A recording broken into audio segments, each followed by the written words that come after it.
I'm sort of wired to like claw my way to happiness no matter what situation that I'm in.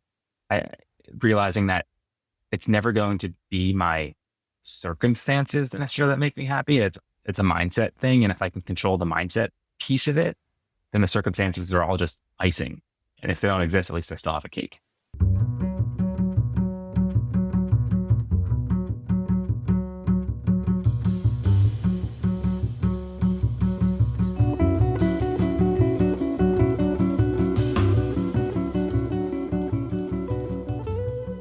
Hello, welcome to Money Honestly. I'm Lionel Foster.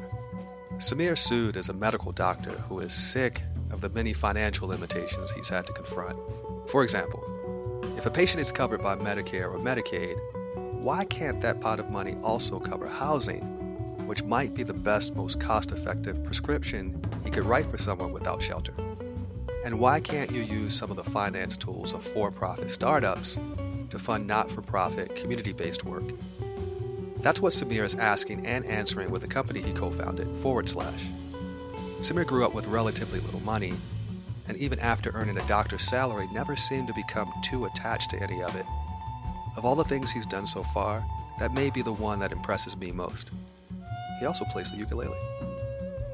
Samir, welcome to Money Honestly. Thanks for joining. Good to be back here, Lionel. How are you? All right. And just for the audience's sake, Samir said good to be back because as a fledgling podcaster, I botched my end of the audio on the first recording, but he was kind enough not to say that. Yeah, we'll edit that in post. All right, yeah, that's fine. So what's your money origin story? My dad was an immigrant, moved here when he was 19, has that, I don't know, kind of classic story of like, came here with $16 in my pocket kind of thing. From that, he met my mom formerly in India. They came here together and just started building a life. He never went to college formally and just kind of worked his way up eventually into a computer programming job at a company. And my mom did go to college and sort of worked at an early marketing company. But nonetheless, it was sort of scrimping and saving most of the time during childhood. 4 of us eventually in a household, and my dad got laid off. In 2021, I was 11. My brother was 13, 14, college coming up in a couple years. My baby sister was 2 at the time. So kind of a big range, 2 to 13. And that sort of, I mean, we were already sort of looking at, we cut coupons out every Sunday in the circulars that came through. We watered down orange juice more than a bunch of times just to make it last longer. So it was sort of always looking to save. We would drive further to the cheaper gas station because it was 2 cents cheaper. That was our mindset. It was a little bit of scarcity, probably a lot of bit of scarcity. I also, when my dad lost his job, we then lost our health insurance. My mom wasn't working at the time. She was a stay-at-home mom. And it just happened to coincide with me having about 3 successive orthopedic injuries in a row. I was in 8th grade and top of my game from a cross-country standpoint, soccer standpoint, and just had to sit out an entire season not even entirely knowing what was wrong with me because we didn't go see a doctor. I just walked it off or limped it off. And eventually when my mom went back to work because we didn't have an income as a family for a little bit, she went back at a senior living facility at $6.25 an hour just for the health insurance aspect of it. And only thinking about this now in the context of being a physician, do I even think that's weird? Yeah. Because at the time it was all normal. It was just no, we're not health insurance. Can't do anything. Or, my mom's just, going back to work to get a job. That's great. I actually didn't think much of it. And maybe that's my parents shielding us from some of the stressors of it. You talked about coming to terms with some of that history more recently. How recent was it that you look back on some of those conditions from your childhood and you go, that was not great or that was out of the ordinary? I think experiencing my own not struggles even, because I can't even call that in comparison, but to some degree, whenever I'm like, ooh, do we have enough to do this? And I ask that question, but I have yet so much more resources and means and education than my parents had with expenses and, imminent college and everything compared to what I have now and the degree of stress I may or may not feel. It just must have been exponentially worse. My parents at the time and our situation. And then seeing patients who either are uninsured or immigrants themselves and are still living in, rental apartments that they first moved in to this country in and still living there 20 years later. I don't know. I think the perspectives I've gotten in my adult life have added to that a lot. I share some of this myself. There are the conditions I grew up in, and then there are things I would consider inconveniences now. And I do get a little upset about them sometimes, but then I compare them to what my parents had to deal with, and I go, what are you complaining about?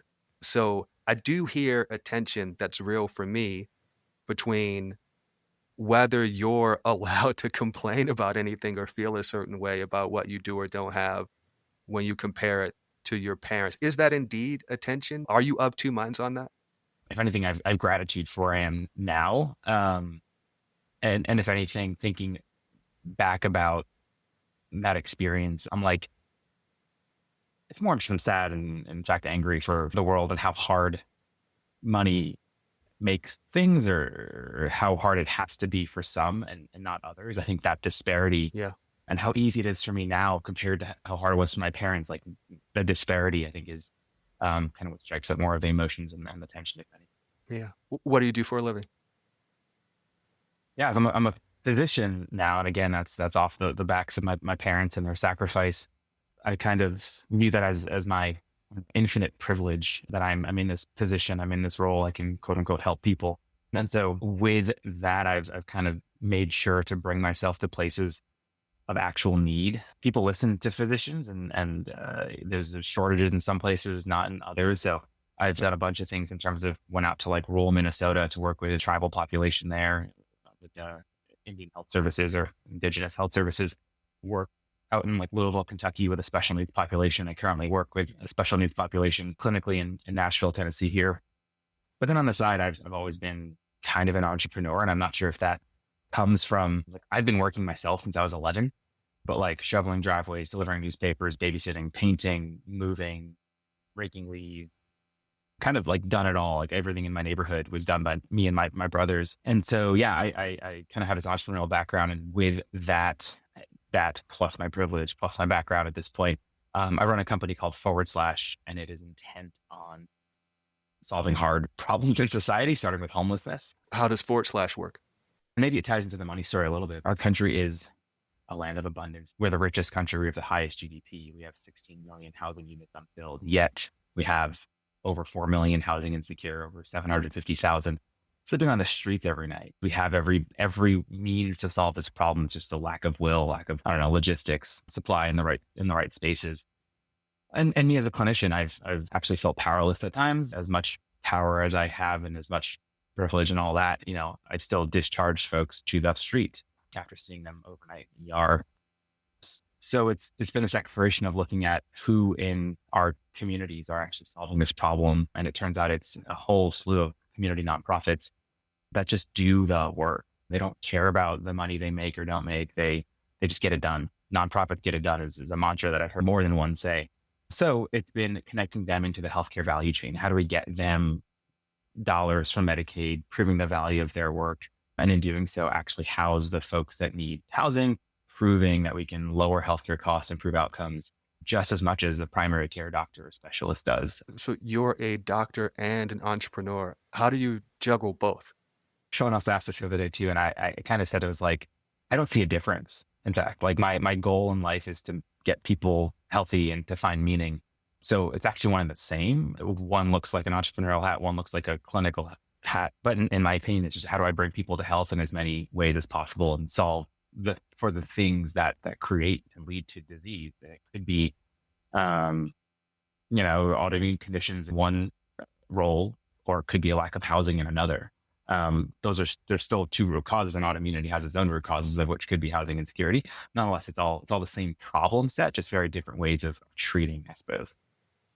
I really love that explanation. So you've been trained with all kinds of tools, physical analyses, psychological analyses, and just bring everything to bear, everything you can grab to deal with what's in front of you.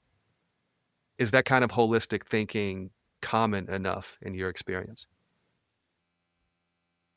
No, I wish it was, but no. I mean, so I'm a family medicine doc, meaning a generalist in medicine. I've done sort of birth to death medicine. And I think the trend in healthcare is to specialize and super specialize as much as possible. You're not only like a person who treats the eyes, you specifically treat one part of the eyes and you're that kind of specialist. My other background in college is engineering. So I kind of see the world in a systems connected way. And then the sort of generalist aspect of medicine allows me to be that holistic practitioner. But no, it is not. It is not common. So I had this thought, it would have been about 15 years ago. I was making a decent salary at the time. And I said, if 8-year-old Lionel had realized that every 2 weeks I would get this kind of paycheck and not spend it all on candy, I still pinch myself sometimes. I still penny pinch in moments when I really don't need to. I'm wondering how that's playing out for you. Yeah, no, it's surreal. And I think actually the biggest like leap in surrealness came even during residency when I'm honestly probably making minimum wage, but finally getting paid. Like getting paid $50,000 to $60,000 a year was just like, holy crap, I have so much money, infinitely more than I ever had in my entire life.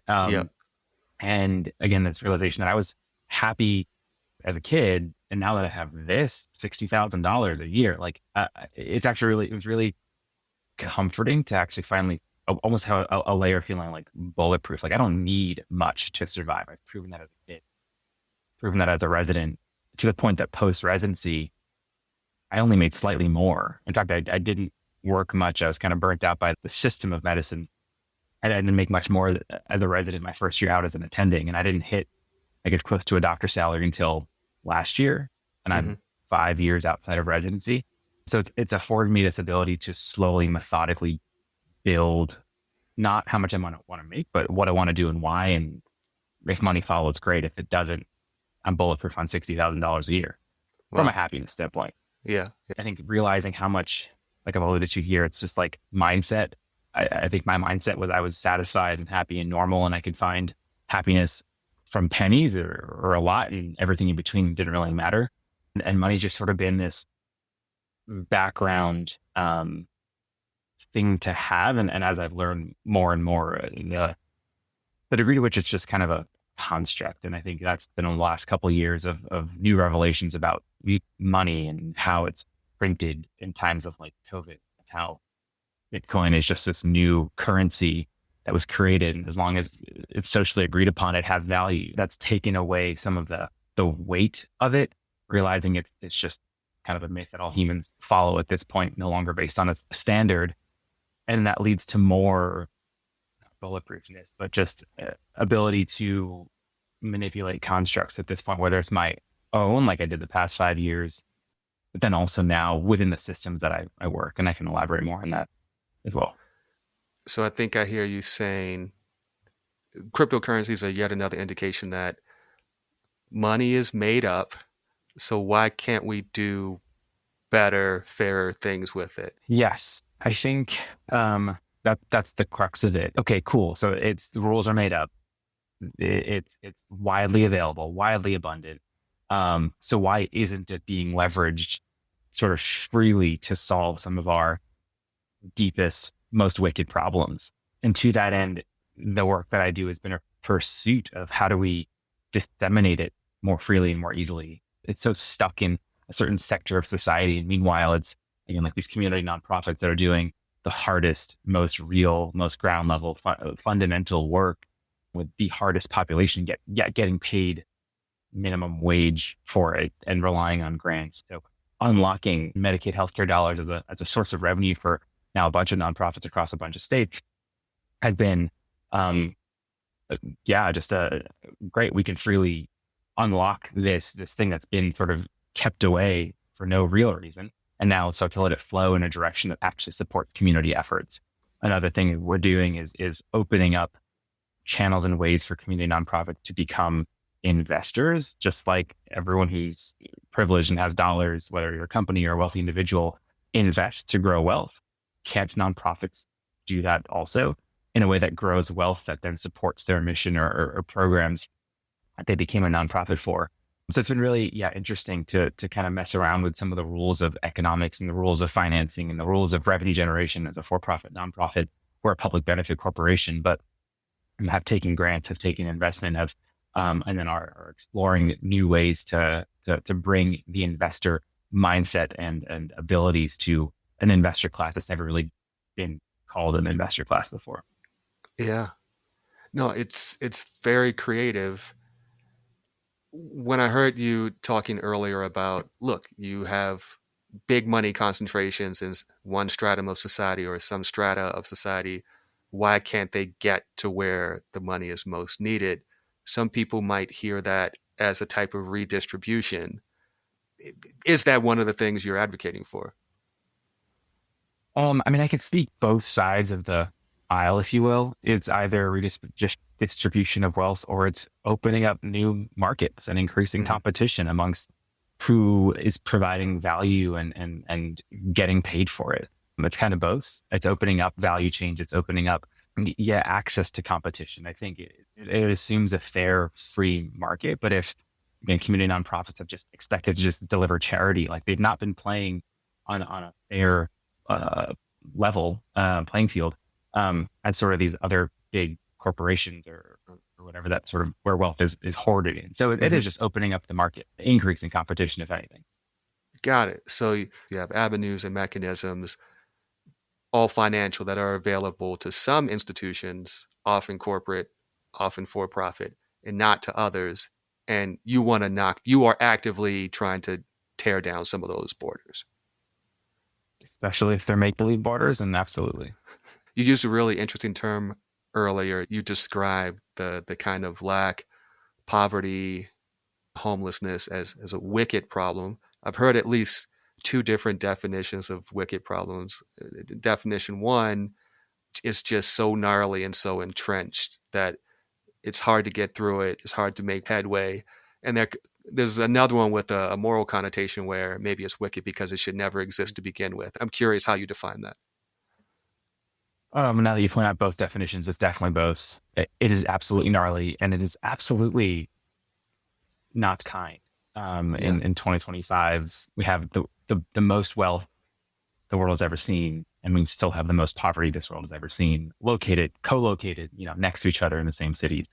And it is also gnarly, but I'll also actually posit that it's incredibly simple. Like, I've solved hard problems and at times logistically fine procuring housing units and getting a service provider and doing on-site case management to house folks. Hard to put together, but it's led to, 50% or more cost of care savings and over 80% reduction of ER utilization. And it's not been some like complex laboratory made, injectable medication.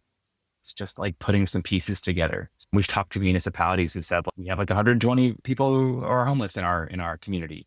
And it's like, that's tangibly solvable. Like, that's very, very feasible.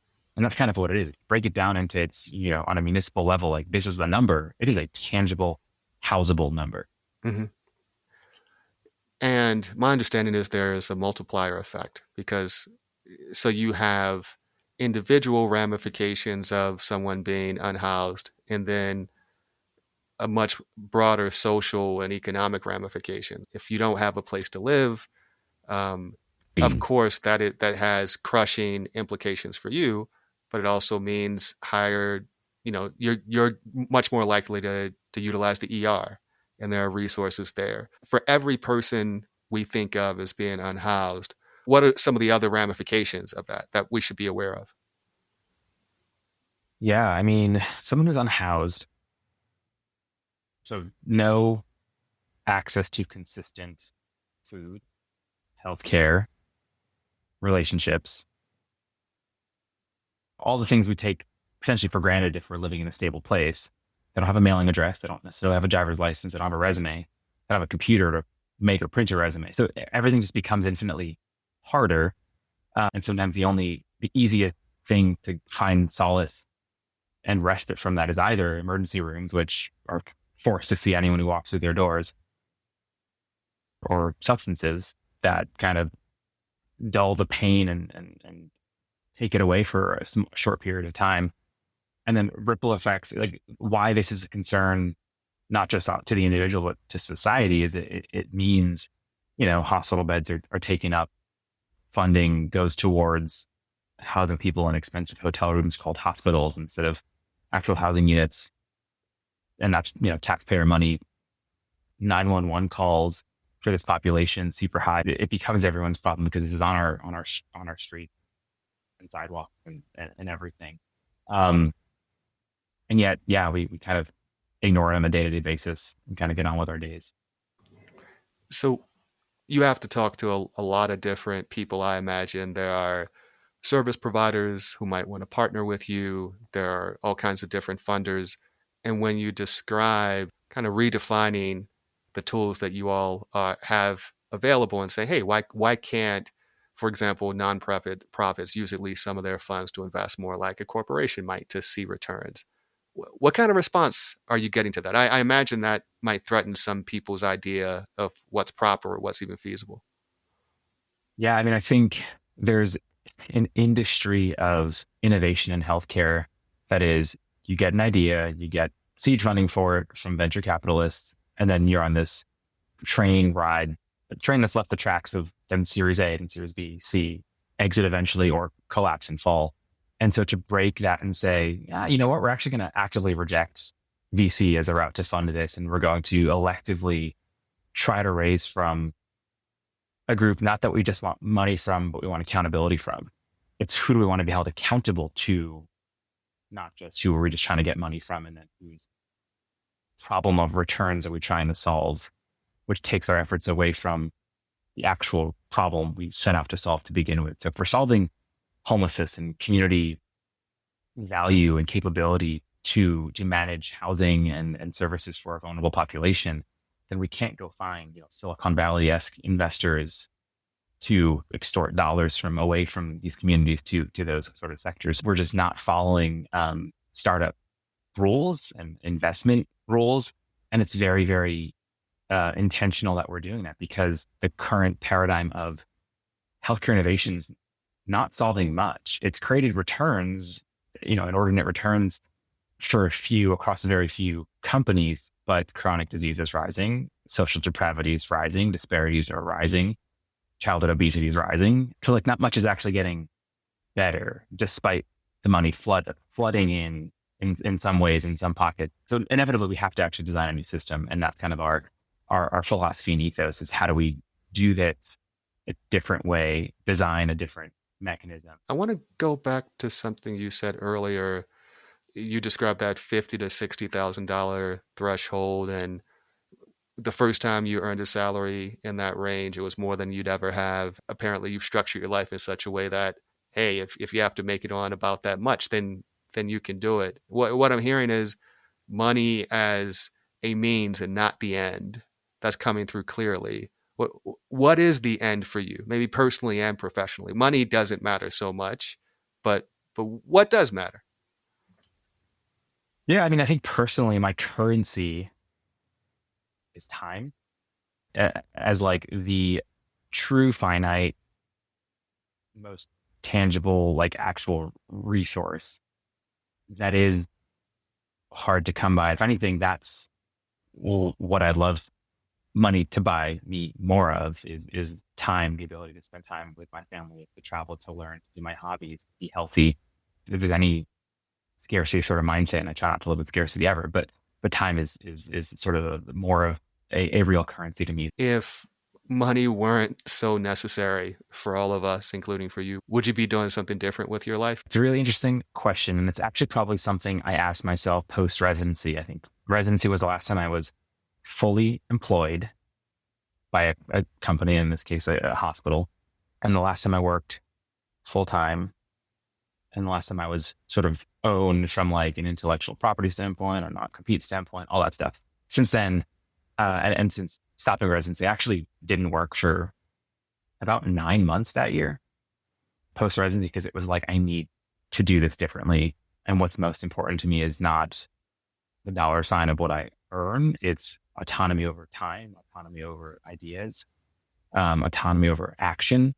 And so to figure that out, it wasn't just jump into a job situation and that would lock me down and lock me in. And residency kind of felt like that. It was a little bit constrictive. So I think I started working and living as if money didn't matter. Again, if I knew that I was bulletproof at $60,000, that was easy. I did earn a little over $60,000 that first year. So I was, checked that box, and with the rest of my time could start to design what ideal structures look like. And so, yeah, long story short is I love what I do. It is of my own design, and it is about 80% of what I would do if money weren't an issue. What's the other 20%? It's probably all like the headaches that come with like running your own organization. I run my own consulting like LLC, and then my own public benefit corporation, and then I still practice as a physician. And with all of that comes counting and legal stuff and bookkeeping and all the paperwork that I hate. But and maybe that's not 20% of the time per se. And I think it's also just the mounting work sometimes that it does never end. It can be nights, it can be weekends, and if it's not, it's heavier days. And for now, I can turn things off at will if I needed to, but I haven't decided to do that yet. One thing I'm hearing, Samir, is part of your response to growing up with scarcity and getting through it was, I think it strengthened you. It built in you a mindset. It helped you really figure out the difference between your wants and your needs. And you figured out the baseline for your needs, and then you just didn't seem to stress about money beyond that. A lot of people respond very differently. They grow up with scarcity. They see the things they don't have, and then they spend a lot of their lives trying to compensate for that and get those things. Is that a distinction that you see? And why do you think you went a different way? Yeah, I mean, I've seen sort of both ends where someone who grew up in scarcity now must inevitably beat that with, and that's their life's purpose, is to never live like that ever again. And then I've seen others who live almost with a PTSD mindset of like scarcity is always around the corner no matter what. And so they never actually leave the childhood circumstances that they might have grown up in. I don't know how I've gotten sort of maybe lucky or something to stay between the two, but I think I'm sort of wired to like claw my way to happiness no matter what situation I'm in. Realizing that it's never going to be my circumstances that necessarily that make me happy. It's a mindset thing. And if I can control the mindset piece of it, then the circumstances are all just icing. And if they don't exist, at least I still have a cake. That's a great analogy, especially since I like cake. You and I both use the term, quote, doctor's salary, unquote, but didn't define it much. So could you just give us a broad range? Sadly, family medicine doctors, the ones who do the primary care, they're the first line in so many communities. They're the only line in many rural communities. They will make as little as... Samir's audio gave out a bit when he gave that range. He said $180,000 per year to upwards of $350,000. If that was your guess, you win. So it's a pretty wide range. However, notoriously, it's the low end of what doctors typically make. Going back to your mindset around money, how you grew up with it, how your circumstances have changed, was there something you might have always wanted growing up, but feared you might not ever be able to afford? Probably no. And I say that because I do feel like I've gotten everything I needed growing up. And some of the things that were classically more expensive, Pokemon cards, video games, a TV, let's put it that way too. I found it forced me to be creative on how I obtained those things anyway. Pokemon card, we started with like such a minimal collection, but through bargaining and I don't know, doing chores for people, like we got a much bigger collection and traded up and up and up. The TV example is my parents never bought us a TV, but we collected thousands of, those points on the back of the chip bags. It's over 10 to 12,000. I feel like I remember. And we would just figure out a way to like bid online, like, because ePloids would let you bid on like TVs and things. And we won TVs for like 3,000 ePloids, at least 2 TVs. for in the $2,000 to $3,000 range, not dollar point range. And they got those chips not because we consumed all of it, but we would literally collect from our entire cafeteria every day at lunch. And I got the janitor to like hold chip bags for me and give me garbage bags full at the end of the day. And it's probably a story I should have told before. I don't say it much, but yeah, we organized entire multiple grades of cafeterias in elementary school to get thousands of chip bags. Oh my goodness. Do you remember which brands of snack food offered these points? It Was was it like Lay's? Lay's. Yeah. Yeah. It was like 2 points in the back of Frito Lay's, 1 point on the back of like Cheetos. Sometimes the box itself had 3 points at the bottom. I don't know if this is embarrassing or impressive. This is amazing. How old were you when you organized this? What is effectively a campaign? 8 to 12, probably. And Pokemon was also like 9 or like 9, 10 years old. Yeah, it was, That's amazing. again, felt literally normal. Like my mom would be home, like cutting out thousands of bags of chip points. We would count them all out, had them in little bags, identified as like bundles. You'd have to like mail in 3,000 little points to get the TV. They got 2 TVs and a race car over time. How long did it take to accumulate these points? Probably like 4th grade to 6th grade, 7th grade. Okay. All right. So Samir, nothing you tell me in terms of hustling with multiple jobs or with your startup, nothing's going to surprise me at this point. That's amazing. Yeah, it was cool. We just figured out ways to get what we wanted, come hell or high water. Are there money related things you've been afraid to say out loud? And if you do have one, I'll buckle up and I'll share one of my own. Nice. Well, nothing's more embarrassing than what I just talked about and collecting thousands of chip bags and pulling chip bags from the garbage as a 4th grader. I mean, there's like this interesting paradox within me that's like, I don't know if I'm afraid to say this per se, but it's just weird to think about that. Like I either want all the money or none of it. And it's this interesting tension that like some of my favorite moments in life is just like, I'm backpacking with my wife and honestly, baby at this point, we've gone once and we're only in charge of our food and water and where we're sleeping that night in what tent. Filtering the water, sitting by the stream and just, pushing out the bag out of the filter into our water bottles. I'm like, that's the only thing that matters: food, shelter, water, sleep. And it's the simplest, most peaceful time. And it costs next to nothing to do that. Of course, the equipment and the water filter costs a little bit, but so living with nothing or just being like, like screw this, let's get all of it and do the dream work and continue to and in my work it's let's get as much of it as possible and either distribute it or create more channels or whatever. So I don't know, it's like literally these two things. I read this book recently called The Man Who Quit Money. It's a really good book and I recommend that to anyone. And I think it's a true story or based on a true story of a guy who just like gave up money, lived in the woods, and there's just so much peace with his story that I relate to philosophically. Yeah. Yeah. All right. Let me see. What's one of mine? Your turn. I would say it's only very, very recently that it was pointed out to me. I was helped to understand some of the comparisons I make between, say, my quality of life and the quality of life, the resources of like friends. You go to visit a friend and, looking around, and it was pointed out to me like the number of times I was commenting on, oh, look, the size of the ceiling or the width of those windows. I was staying with a friend who moved into a place not too long ago. And what I thought I was doing in real time was celebrating and admiring what my friend has. But I realized I think I was doing that. And I was making negative comparisons, implicit negative comparisons to what I have right now.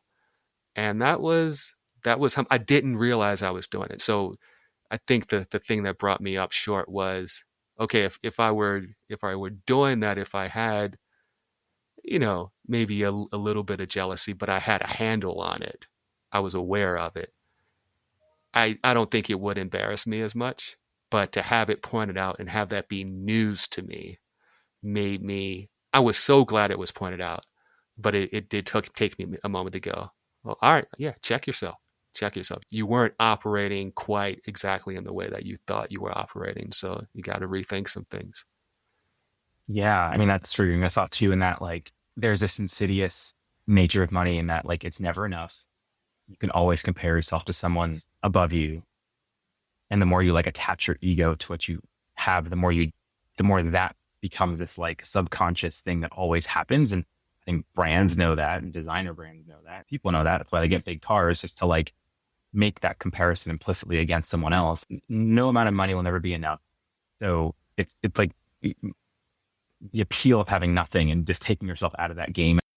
One more thing I want to hit before we wrap. The story with the points on the snack food bags and accumulating those. And the audience can't see this right now, but you rolled your eyes when I mentioned that again. You described that as embarrassing, but for me, it was fantastic. It was entrepreneurial. It was focused. It was a community effort. I'm imagining all these people supporting you. So you and I had such a different experience, me hearing the story, you telling it. Why do you think that was embarrassing for you? Looking back, I'm like, some of that stuff was undignified. Like literally shaking off the chocolate milk in the garbage when I reached in to pick up like the 2-point bag that was Okay. just under a couple things. Yeah. But shit, it was 2 points. Doing that more than a handful or 2 times. So that's probably the worst of it, I suppose. But big picture, yeah, I organized, like I had runners to go around to different tables in the cafeteria to get all the points from the table. I had the janitor collect garbage bags full, and at the end of the week or a month, I'd go pick up a garbage bag full and take it home. And I was like, why is no one else doing this? This is amazing. It's free stuff. And that's maybe like the scarcity mindset, but again, it pushed us to do my brothers and I, because it was 3 of us that were old enough to make the efforts. The 3 of us were doing that across our lunches and across other grades lunches every single day. Well, look, some other way I think about it, you lived out the true spirit of Pokemon. Got to catch them all. You caught them all. I still have my collection. Indeed. Is there anything I should have asked you, or you wish you had room to say that I did not ask you? I think we officially covered it all with the pulling chocolate covered milk bagged out of the garbage. I appreciate this topic. It's super personal. I love that everyone probably has a different origin story. I'm excited to hear others as well. And I think it defines so much of hopefully it defines what we do, because I think living with a purpose and having that purpose be defined by your story is super important, at least to me. And it definitely has, the ingenuity, so to speak, of collecting points, and applying that still now as an adult in a different construct has just been really, I don't know, it's like the point of life in so many ways for me and my purpose. So, yeah, thank you for having me. Thank you, Samir. Music for Money Honestly is courtesy of bassist, composer, and bandleader Chris Funn. It's his song Wish from the album Corner Store. Money Honestly has a newsletter now. I didn't get too creative with the title. It's called The Honest Newsletter, but it's good. You can sign up at lionelfoster.com.